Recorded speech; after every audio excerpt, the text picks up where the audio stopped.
నిన్న deputy CM Pawan Kalyan గారు కర్ణాటక వెళ్ళి అక్కడ ముఖ్యమంత్రిని కలిసి ఫారెస్ట్ ఏరియాని ఎలా డెవలప్ చేయాలి అనే ఒక సమావేశం మాట్లాడుకున్నారు. బాగానే ఉంది.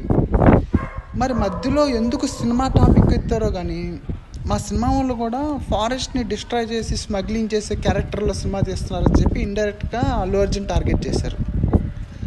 అసలు దానికి దీనికి సంబంధం ఏంటి? సరే వదిలేండి. అలా అంటే మీరు అంటే మళ్ళీ ఇంకో పాయింట్ పెట్టారు, ఆయనకంటే అలాంటి క్యారెక్టర్ చేయాలంటే భయం అంట. సరే, మరి ఒక పోరంబోకులాగా తమ్ముడు సినిమాలో చిట్టీలు పెట్టి ఎగ్జామ్ పాస్ అవుతారు, అలాంటి క్యారెక్టర్లు బాగుంటాయా? దాన్ని ఇన్స్పిరేషన్ తీసుకొని బయట జనం చేస్తున్నారా? శంకరదాస్ ఎంబీబీఎస్ సినిమాలో మెడికల్ ఎంట్రన్స్ ఎగ్జామ్ చీట్ చేసి సీట్ సంపాదిస్తాడు. మరి అది ఇన్స్పిరేషన్ తీసుకుని మొన్న నీట్ యూజీ పేపర్ లీకేజ్ అయింది కదా, ఆ క్యాండిడేట్స్ మీ చిరంజీవి మీ అన్నయ్య గారిని ఇన్స్పిరేషన్ తీసుకొని పాస్ అయ్యారా ఏంటి? దానికి దీనికి సంబంధం ఉండదు కదా.